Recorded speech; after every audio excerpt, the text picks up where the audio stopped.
Olá, sou a Isabela Miquelon, acadêmica de agronomia, tenho bolsa de iniciação científica pelo CNPq. Meu professor orientador é o professor Dr. Maurício Vicente Alves e o meu projeto é: a qualidade do solo onde é produzido o milho pode influenciar na qualidade da silagem? Esse trabalho foi desenvolvido juntamente com os demais autores, Laís Andolfato, Emanuele Kuhn, Gabriel Vaz, Cristiano Nunes Nese e Jaqueline Gaio Esprícigo. Introdução. O milho, então, ele é uma cultura muito importante no país, quando se fala em economia, devido ao seu volume de produção. Na safra 2018-2019, produziu mais de 95 milhões de toneladas, sendo que desse volume, 62 milhões de toneladas foram destinados ao consumo interno, para vários setores. Então, o objetivo da avaliação da qualidade do solo antes da implantação da cultura do milho é muito importante, que vai reduzir os custos com fertilizantes, vai tornar o solo mais fértil e produzir uma silagem de melhor qualidade. Então, a avaliação desse solo e uma boa recomendação de adubação e calagem é de extrema importância, visando diminuir os custos dos produtores e também aumentar a produtividade leiteira. Segundo da Silva et al. 2020, o cultivo do milho, juntamente com a adubação verde ou compostos orgânicos, favorece a sua qualidade nutricional. O objetivo, então, do trabalho foi avaliar a qualidade dos solos onde são cultivados o milho para silagem e depois correlacionar seus atributos com a qualidade da silagem. Material e métodos. Então, esse projeto foi realizado em parceria com a CONFAG, Cooperativa Agropecuária de Faxinal dos Guedes, onde foram selecionadas, então, 30 propriedades produtoras de leite e que fazem silagem de milho rotineiramente. Foi disponibilizado também um questionário para esses produtores, a princípio para a gente conseguir avaliar algumas informações importantes que seriam úteis no desenvolvimento do trabalho. Também foram realizadas reuniões para repassar os dados das análises, principalmente os dados de adubação e calagem para a posterior semeadura do milho. Então, foram realizadas 2 amostragens de solo nas propriedades, nos locais onde seria cultivado o milho para silagem. Foi realizada, então, em setembro de 2020 e em maio de 2021. Na parte do solo, foi avaliado, então, macro e micronutrientes, fósforo, potássio, cálcio, magnésio, manganês, cobre, zinco, enxofre e boro, teor de alumínio, matéria orgânica, argila e a resistência à penetração do solo. Com relação à silagem, foi avaliada fibra em detergente neutro, fibra em detergente ácido, matéria mineral, amido, proteína bruta, matéria seca, densidade, pH e a produção de leite por tonelada de matéria seca. Então, os dados foram tabulados e submetidos a uma análise descritiva e exploratória. A cada variável, então, foi analisada a variância, considerando um modelo inteiramente casualizado, e os tratamentos, então, foram as classes dos produtores. Posteriormente, foi realizada a análise de correlação univariada e multivariada, com o intuito de compreender a relação entre a composição química da silagem e os atributos do solo. Resultados e discussão. Então, a figura 1 ela trata a distribuição dos sistemas de plantio utilizados pelos produtores nas áreas avaliadas.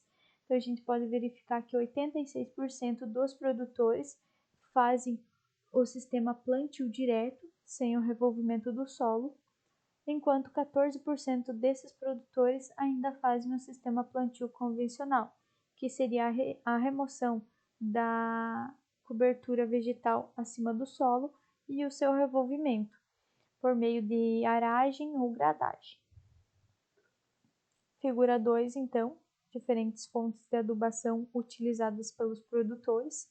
Então, a gente pode verificar que os produtores eles utilizam três formas de adubação: a mineral, que seria a concentração de nutrientes primários, NPK, a orgânica, como os são produtores de leite, mas eles também são suinocultores, então eles têm a disponibilidade do dejeto suíno na propriedade, e orgânica mais mineral, que seria a junção das duas. Então a gente pode destacar que 73% dos produtores fazem adubação mineral, 4% fazem adubação orgânica e 23% fazem a organomineral. Figura 3, então, a porcentagem das doses de adubação em quilograma por hectare utilizada nas propriedades avaliadas.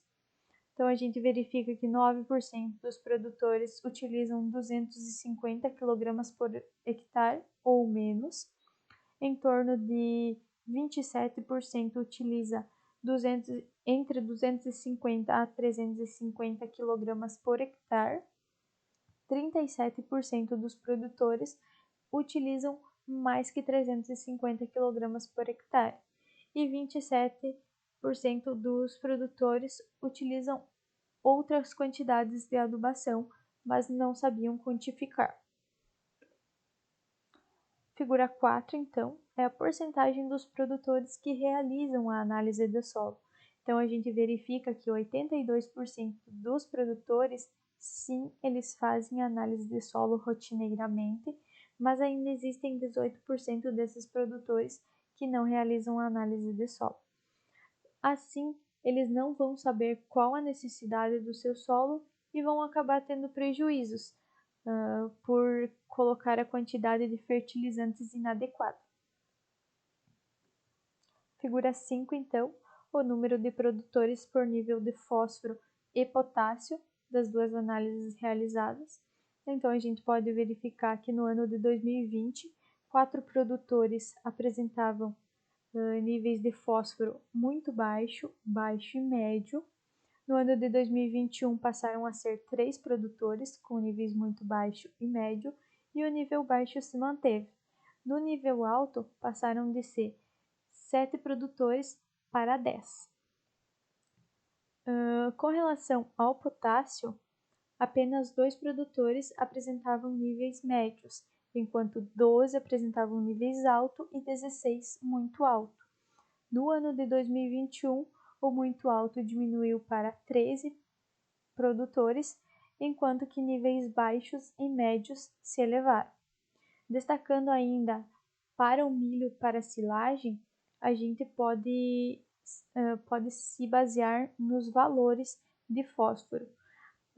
Valores baixos, em torno de 8 mg de fósforo por decímetro cúbico, valores médios, então, seria em torno de 12 mg de fósforo por decímetro cúbico, e valores altos em torno de 24 mg de fósforo por decímetro cúbico. Para o potássio, então, valores baixos estão em torno de 80 mg de potássio por decímetro cúbico, valores médios em torno de 120 mg de potássio por decímetro cúbico e valores altos em torno de 240 mg de potássio por decímetro cúbico. Figura 6, então, o número de produtores por níveis de pH e matéria orgânica do solo nas duas análises realizadas. Então, a gente destaca que 15 produtores, no ano de 2020, 15 produtores se mantiveram em nível médio, em torno de 6. Em 2021, passou a ser 18 produtores com níveis baixos, em torno de 5,5 no pH. Com relação à matéria orgânica, tanto no ano 2020 quanto no ano de 2021, foram 21 produtores com níveis médios. 2 produtores se elevaram nos níveis baixos e 2 produtores diminuíram no nível alto. Figura 7, então, número de produtores nos diferentes níveis de resistência à penetração nas duas coletas. Então, a gente pode destacar que em todas as propriedades, os níveis de resistência à penetração estão altos ou muito altos, o que é um sério problema de compactação de solo e, posteriormente, vai ser prejudicial no desenvolvimento das raízes da cultura. Figura 8, então, a análise dos componentes principais entre a composição química da silagem e os atributos do solo em 2020. Então, o gráfico do componente principal no eixo 1, ele explica 24,92% da variação dos dados, onde litros por tonelada de matéria seca, amido, matéria seca, argila, matéria orgânica e proteína bruta estão altamente correlacionados. Boro, alumínio e H+Al, eles formam outro grupo de correlação. Fibra em detergente neutro, fibra em detergente ácido, potássio, cobre, zinco e resistência à penetração também formam outro grupo de correlação.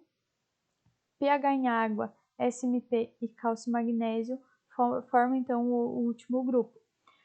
O fósforo, o enxofre e a matéria mineral, eles formam grupos separados das demais variáveis.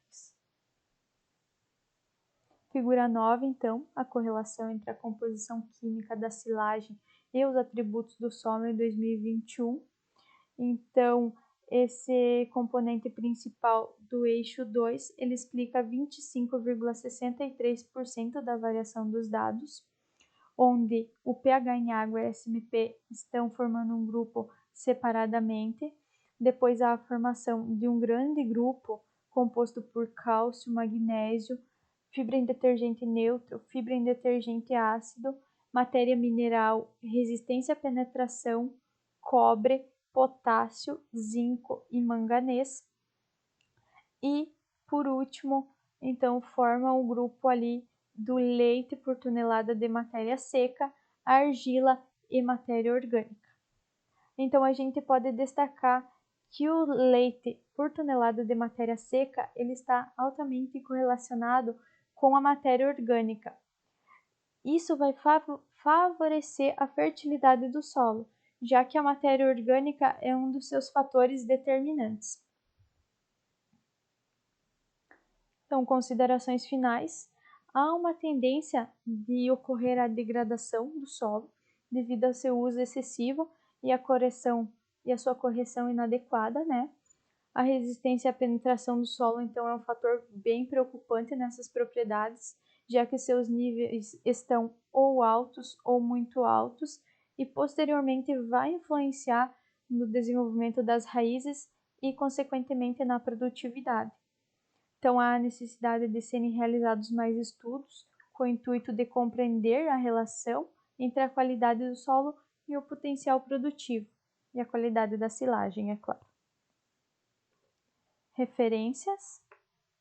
Agradeço ao Laboratório de Análise de Solo, da UNOESC de Xanxerê, ao CNPq pela concessão da Bolsa de Iniciação Científica, PIBIC, e à CONFAG pela parceria. Deixo os meus contatos e obrigada pela atenção.